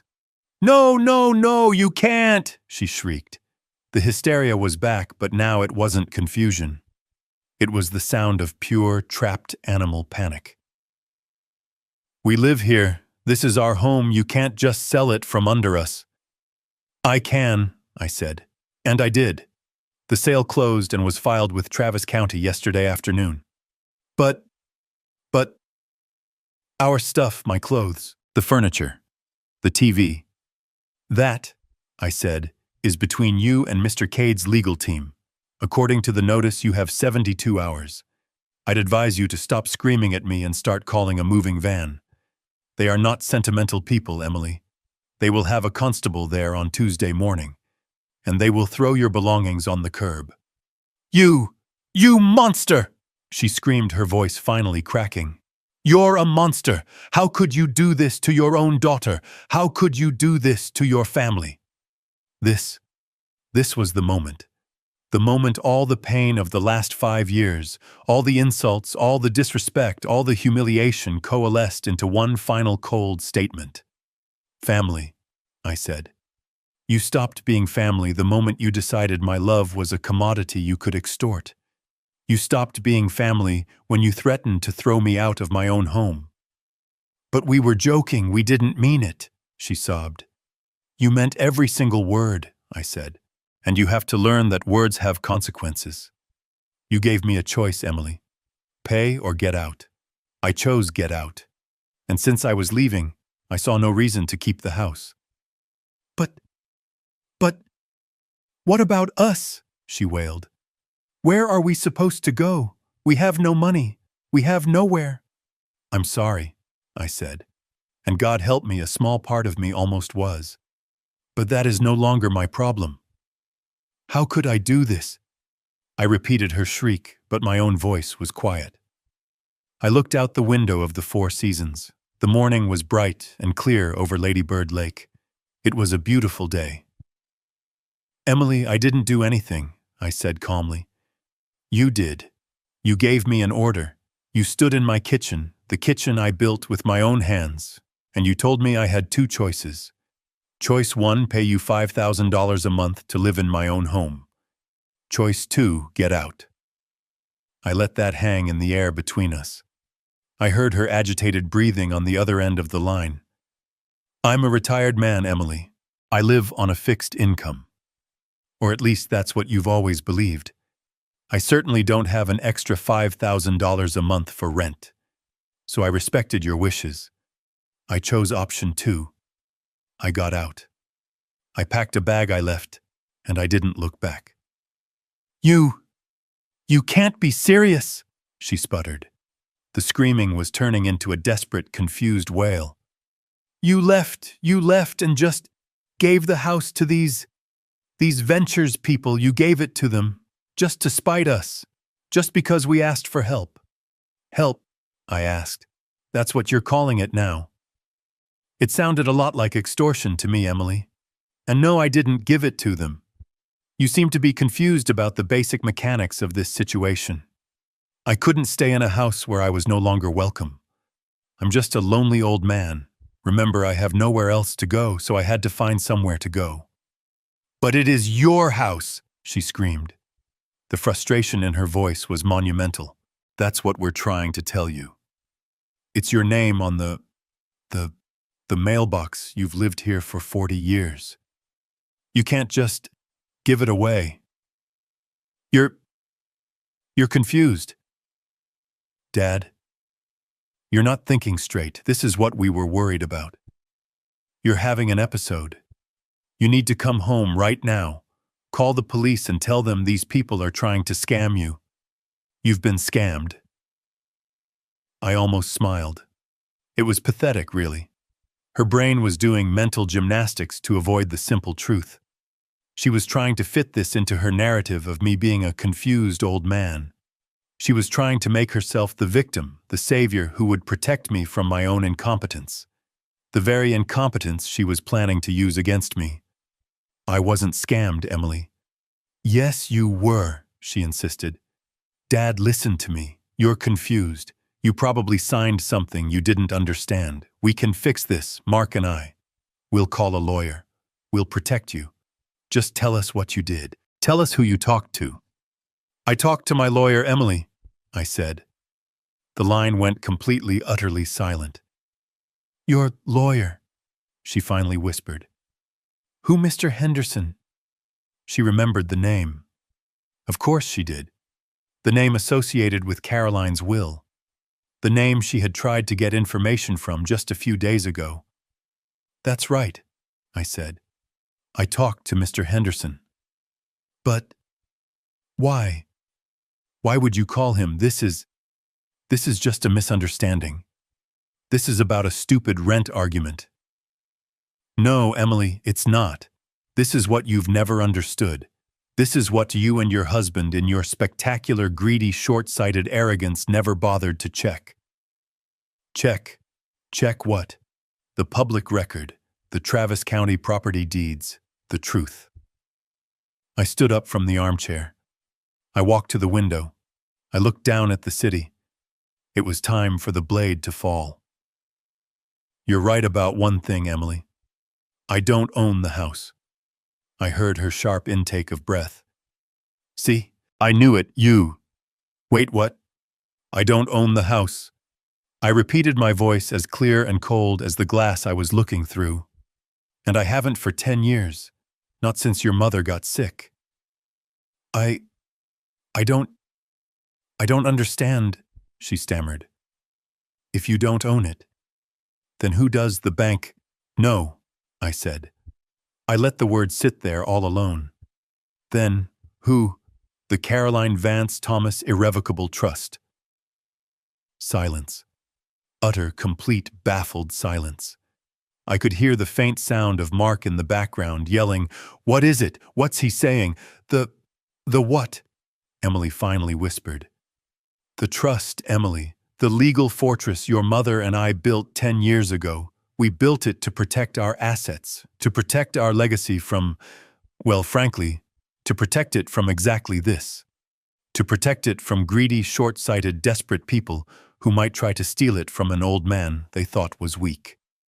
You put the house in a trust?" "Your mother did," I said. "She was a brilliant woman. She saw the world for what it was. She saw people for who they were. She saw the risk.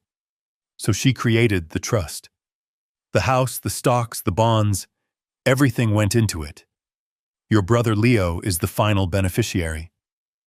I heard a faint, choked sound from her side. "Oh my God. But you..." She finally managed to say, her voice rising again. You're still in charge, right? You're the manager?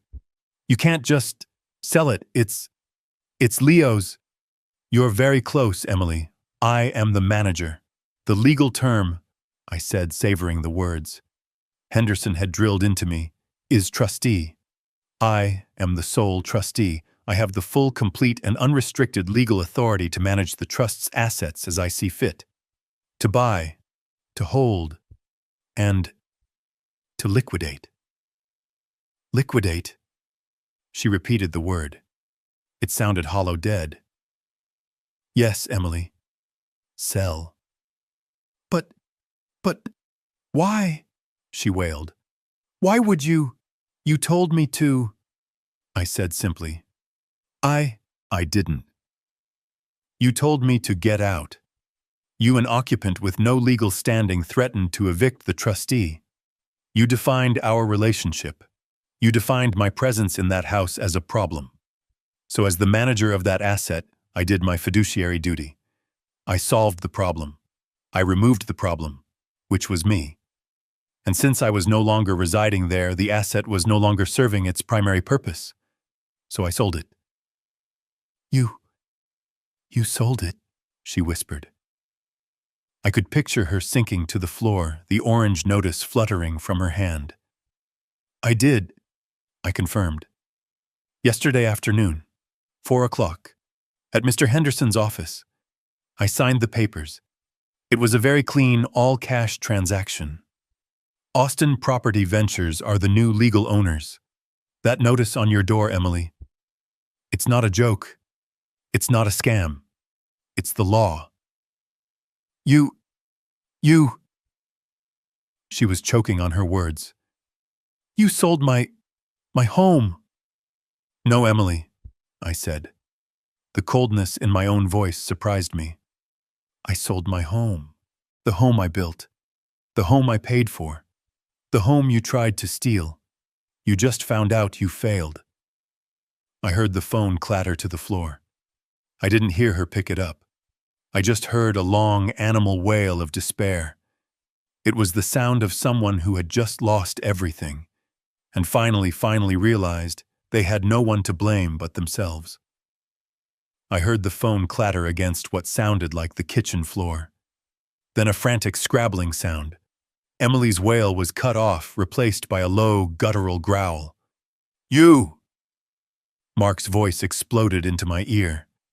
It was no longer the smug, lazy voice of the man who thought he was in control. This was the sound of the cornered animal Henderson had described. This was pure, undiluted panic. "You old bastard, what did you do?" "Mark," I said calmly, "I'm not sure you're in a position to be raising your voice." "I'll sue you!" he screamed. The voice was so loud I had to pull the phone away from my ear. "I swear to God, I'll sue you for everything you have. You can't do this. This is illegal. You're incompetent. You're old. You're senile." "Am I?" I asked. "A senile man just hired one of the top law firms in Austin, found a cash buyer for $1 million property, and closed the deal in 48 hours. That sounds pretty competent to me." "This is a joke," he roared. "You're lying. You're trying to scare us. You're at Bill's house. You're bluffing." "Am I?" "Mark, does that orange sticker on the door look like a bluff? Does a legal notice from Austin Property Ventures served by a Travis County process server sound like a bluff?" I let the reality of it sink in. "You have 72 hours, Mark." I'll call the police," he threatened. "I'll tell them you're mentally unfit, that you're a danger to yourself. We'll get a judge, we'll get conservatorship." "Conservatorship?" I almost laughed. "That's a big word, Mark. Did you learn that while you were Googling how to steal my house? You think you can walk into a courtroom and claim I'm incompetent? You, a man who is $210,000 in debt. You, a man who is about to be arrested for embezzling $50,000. The silence was deafening. He had thought his secret was safe. He had no idea I had my own investigator. He had no idea I knew everything. How, he stammered. "I know, Mark. I know about the deadline. I know you're desperate. I know you thought you could con a confused old man into signing away his house so you could pay back the money you stole before you ended up in prison. That was the plan, wasn't it? Get my signature, drain the equity, and leave me with the debt. You can't prove that," he whispered, his rage gone replaced by pure terror. "I don't need to," I said. "You're too late. The asset is gone. The house is sold. There's no equity left for you to steal." I heard Emily in the background, a low wail. "What's he saying, Mark? What does he mean he knows?" Mark ignored her. He was still processing the first part. "Sold. You really sold it." It wasn't a question. It was a statement of dawning horror. "Yes, Mark, I did." You gave it away," he whispered. "You gave it to strangers just to hurt us. You probably got nothing for it. You. He was spiraling, trying to find a way that he was still the smart one, that I was the fool. "You probably sold it for $100,000. You idiot. You ruined us all." "Is that what you think?" I asked. I leaned back in my hotel armchair. I looked out the window at the clear blue sky. It was time for the final killing blow. "I have to admit Henderson advised me against it," I said conversationally. "He said I'd be leaving a lot of money on the table. He said the house was worth $1.1 million, but I told him I don't care about the extra $100,000. I just want it done." What are you talking about?" Mark whispered. "The offer, Mark. The cash offer. I thought it was very fair, all things considered. They wired the money to the trust account this morning." What offer?" I let the words land clean and sharp and heavy as an executioner's axe. $940,000, Mark. I just sold the house for $940,000. I heard a sound, a sharp intake of breath. It wasn't from Mark, it was from Emily. Then there was a crash, a loud, shattering, explosive sound. It sounded like a porcelain vase or perhaps a large, expensive lamp being thrown against a wall. 900! I heard Emily scream, her voice no longer human. It was a sound of absolute soul-shattering agony. 900,000. Mark was silent. The bluster, the threats, the rage, it was all gone. He had just heard the sound of $940,000 evaporating. He had just heard the sound of his salvation turning to dust. He had been 10 days away from conning me out of $1 million asset, and he had blown it. He had blown it all for $5,000. I heard him drop the phone. It didn't hang up. It must have fallen to the floor. I could still hear them.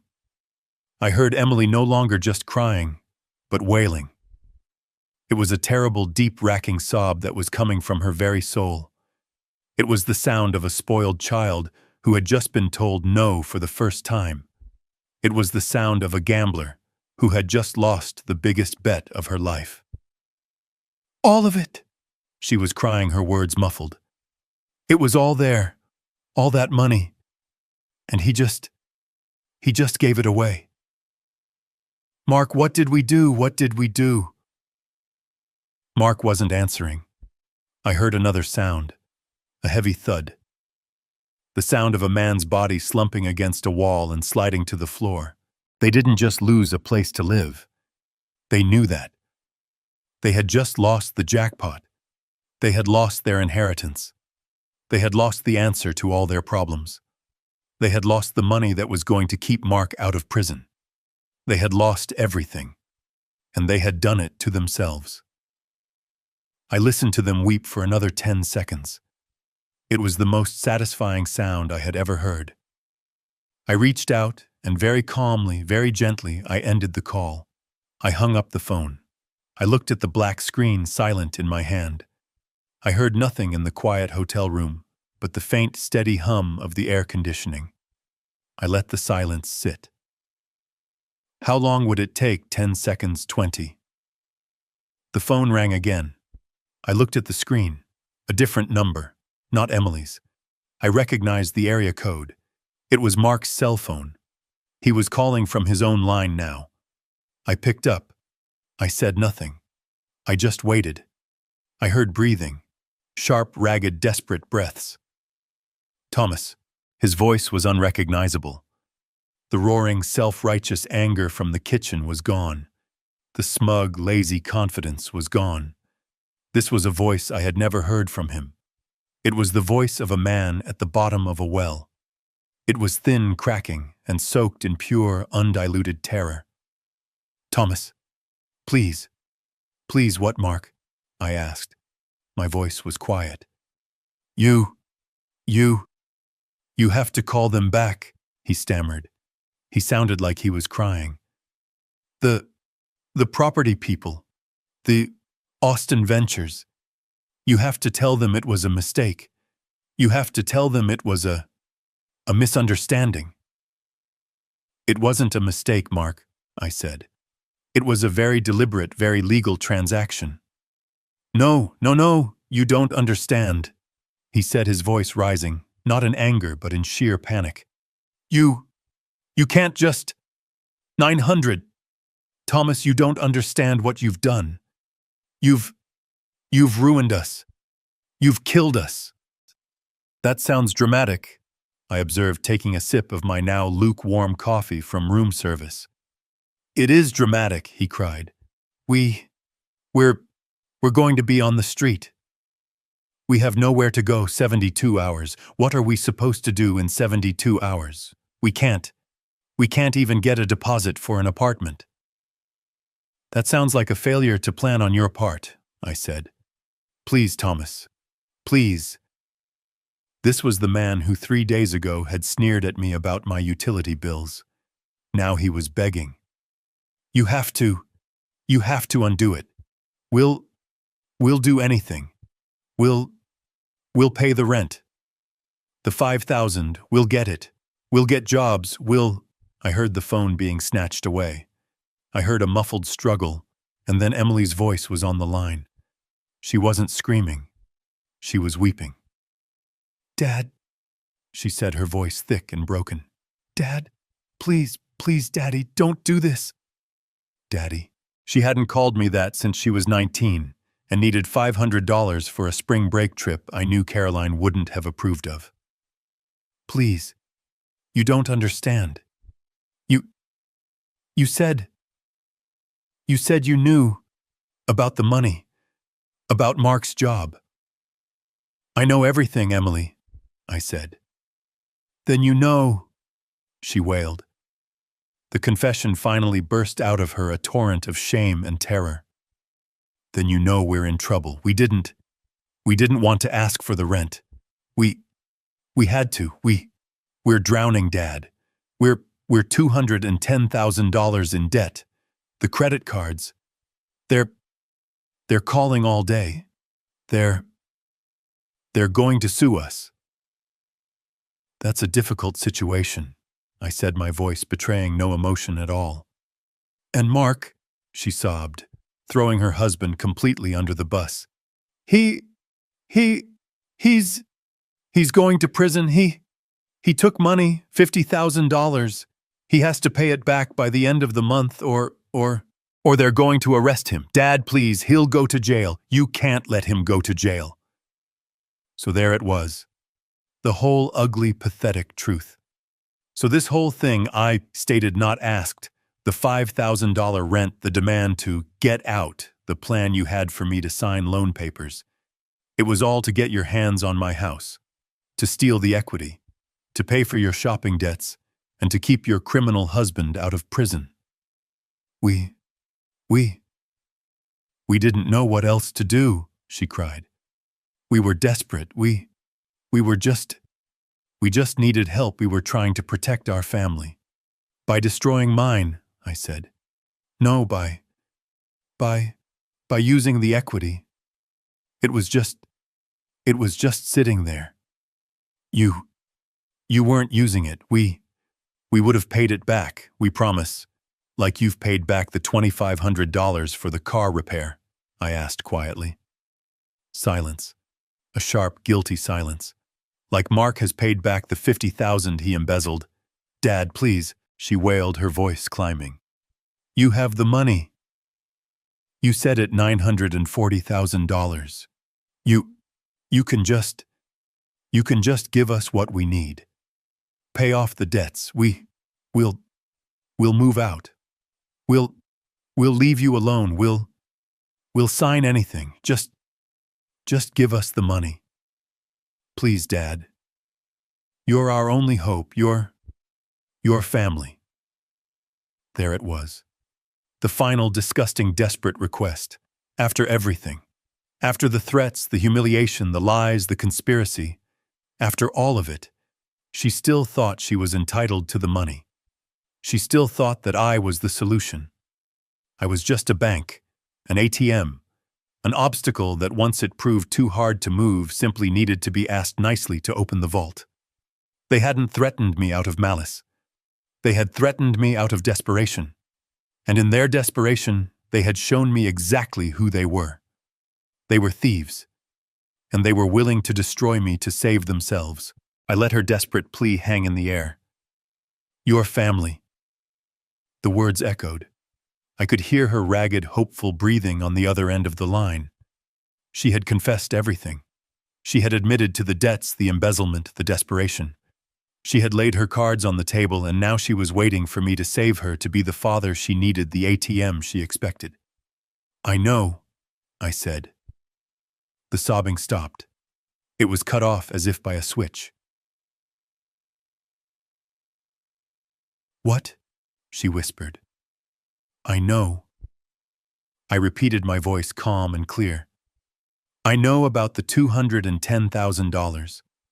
I know about the $50,000 Mark embezzled from his company. I know about his deadline at the end of the month. I know about the BMW they're coming to repossess. I know about the high-interest credit cards you used to pay for your networking golf clubs and your diamond necklace.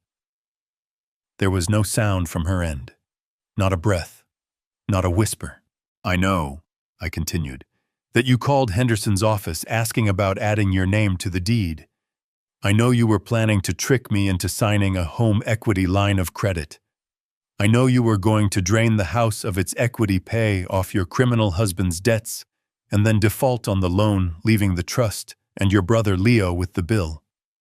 I know all of it, Emily. She was speechless. This was not in their plan. They had prepared for an angry old man. They had prepared for a weak, confused old man. They had not prepared for an informed old man. They had not prepared for a man who had already seen their entire hand. How, she finally choked out. How could you possibly? You're not the only one who can talk to lawyers, Emily. You're not the only one who can hire people. While you were busy plotting how to steal from me, I was busy finding out why. I hired a private investigator. He's very, very good. He found it all in 48 hours. The debts, the embezzlement, the lies. All of it. She made a small, wounded animal sound. You investigated us, your own family. You had just threatened to throw me out of my own home. I said, my voice like ice. You had just tried to extort me for $5,000 a month. At that point, family was a word you had already burned to the ground. I was simply gathering intelligence. So, you knew, she whispered, the horror of the realization dawning on her. When I called you yesterday, when I asked you to sign the papers, you were just playing with me. I was giving you enough rope, I said. You were the one who decided to use it. But you can fix this, she insisted, her voice shifting back to that desperate, childish wail. You have the money. You said it, $940,000. You can still help us. You can pay off Mark's debt. You can save us. You're our father. No, I said. No. What? What do you mean, no?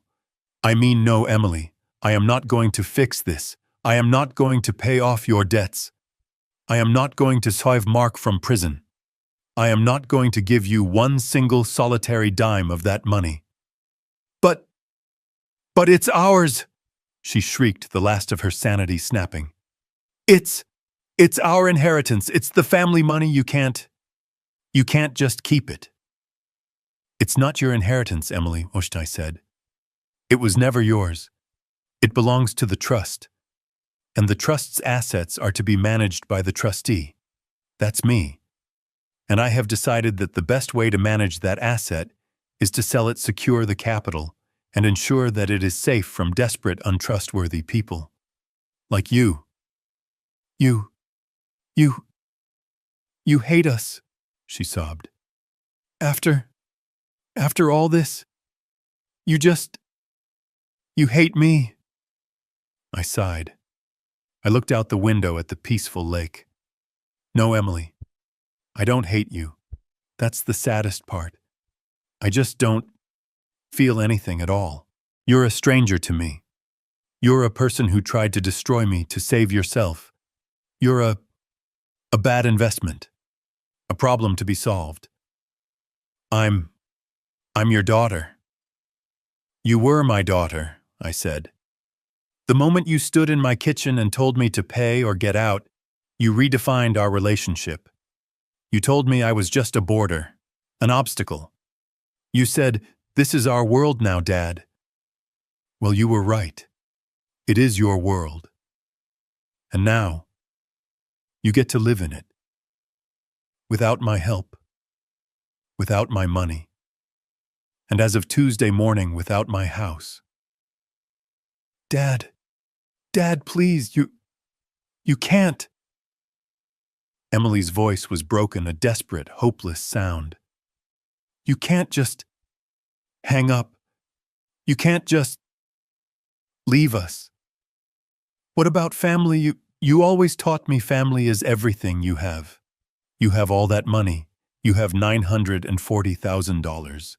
You can help us and still have so much left over. Please, Dad. We're your family. I stood up from the armchair. I walked to the hotel window, and looked down at the street below. The cars looked like tiny, insignificant toys, all rushing to their own important destinations, unaware of the lives collapsing in a single phone call.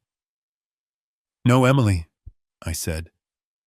My voice was very quiet, very final. "You were the one who taught me about family. You were the one who taught me exactly what this family is." "What? What are you talking about?" she whispered. "You taught me that family is conditional. You taught me that family is a business transaction. You taught me that my value in this family was exactly $5,000 a month. And when I couldn't pay, you fired me. You told me to get out. I didn't mean it like that," she sobbed. "You meant it exactly like that, Emily. You were very clear. You said, 'This is our world now, Dad.' You said, 'You are just a boarder.' You said, 'Pay the rent or get out.' You defined the terms of our relationship. I didn't. You did." I took a deep breath. The clean, filtered air of the hotel room felt good. "I am just respecting your decision," I continued. "I am just being the boarder you told me I was, and since I was getting out anyway, I decided to sell the house. It's a simple, logical decision. You should be proud. You taught me to think in this world." "Please," she begged. It was the last dying ember of her hope. "Please, there has to be something, anything." "There is, Joan," I said. "You have 72 hours. The clock started at 9 a.m. this morning. I suggest you stop wasting time crying to me and start calling moving companies. Or, even better, call your friends. The ones you were so worried about being humiliated in front of. Maybe they have a spare room. Maybe they have $210,000 you can borrow." "Dad," she said, her voice a ghost. "Goodbye, Emily," I said. I pressed the red end button on my phone. I held my thumb over her contact. I looked at the picture, one from years ago, where she was smiling. Her eyes bright, her face full of the promise of the woman I thought she would become. I pressed block this caller. A confirmation popped up. "Are you sure?" I pressed block. Then I scrolled to Mark's number. Block. Yes. I turned my phone off completely. I placed it face down on the polished desk. I sat there in the perfect, expensive silence of the room. It was done. The cancer was cut out. The house was sold. The money was secure. I looked at the hotel phone. I picked up the receiver and dialed a number I knew by heart, a number that had never asked me for anything but my time. It rang. "Hello?" His voice was clear, energetic. "Leo-san." "Dad, hey, what's up?" "It's Saturday. I was just about to take the kids to the park. How are you?" I smiled. A real smile. It felt strange, like using a muscle I hadn't used in years. "I'm good, son. I'm really good. Listen, I have a question for you. How do you and the kids feel about a trip to Europe?" "What like? When? Soon?"